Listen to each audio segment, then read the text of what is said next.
Assalamualaikum warahmatullahi wabarakatuh. Saya Muhammad Nazri bin Abu Kasim, nombor matrik KID 22060499. Di sini saya akan menerangkan tentang peranan tempat ibadat pada zaman Nabi Muhammad SAW. Apa peranan yang kita dapat dalam tempat ibadat pada zaman Nabi? Peranannya adalah masjid. Masjid adalah tempat ibadat yang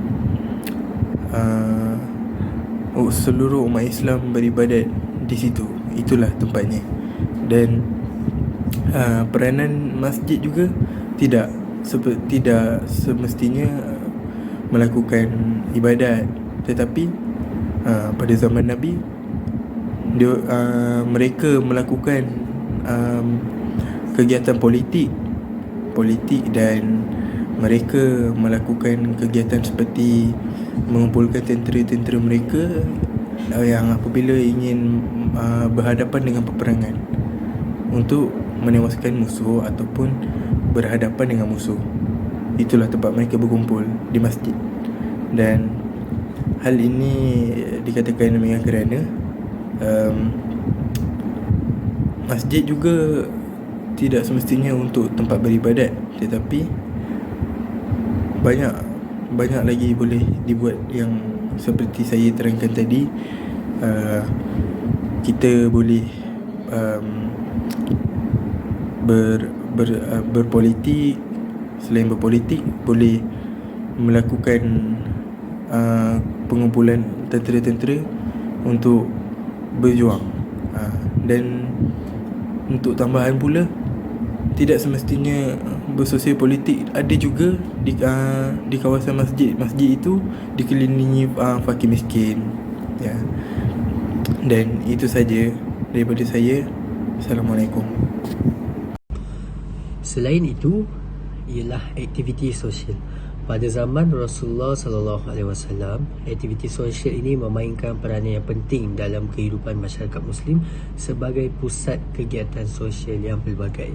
Antara aktiviti sosial yang menjadi peranan pada ketika itu adalah bantuan sosial dan kebajikan. Masjid ini berfungsi sebagai pusat bantuan sosial dan kebajikan di mana sedekah dan derma diterima dan diagihkan pada mereka yang memerlukan. Ini akan membantu mengurangkan lagi ketidaksamaan sosial dan memenuhi keperluan asas untuk golongan yang kurang bernasib baik. Seterusnya adalah aktiviti sosial dan kebudayaan. Masjid ni merupakan salah satu tempat untuk pelbagai aktiviti sosial dan budaya seperti perkahwinan, pesta dan upacara lain. Ini akan mengukuhkan lagi ikatan sosial dan masyarakat Islam dan memupuk rasa solidariti di kalangan anggota masyarakat. Yang terakhir adalah masjid ini dijadikan pusat untuk menyampaikan maklumat yang penting. Contohnya pengumuman tentang perkembangan baru ataupun perubahan undang-undang agama ataupun acara penting yang dibuat oleh masjid.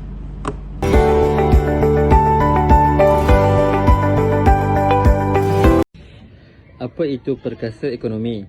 Perkasa ekonomi merujuk pada keadaan di mana suatu negara atau wilayah memiliki pertumbuhan ekonomi yang kuat, tingkat produksi yang tinggi, lapangan pekerjaan yang stabil dan stabilitas dalam sektor kewangan. Ini melibatkan peningkatan dalam produksi barang dan jasa, peningkatan pendapatan serta penurunan tingkat dan pengangguran dan inflasi.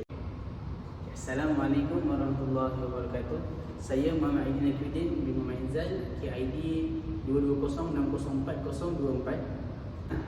Cerita tentang transformasi terhadap masjid di zaman sekarang. Transformasi yang terdapat di masjid yang kita boleh laksanakan ialah kreativiti dan juga inovasi. Mengembangkan inisiatif kreatif dan berani untuk meningkatkan sumber daya masjid, misalnya seperti budaya seni atau kegiatan ekonomi yang dapat kita meningkatkan lagi perkembangan terhadap masjid lah. Sebagai contoh, kita boleh lihat Masjid Al-Bushra Merbuk yang berada di Kedah. kita boleh jadikan dia sebagai contoh dan juga langkah terhadap masjid-masjid yang berada di Malaysia untuk kita laksanakan dia secara produktif.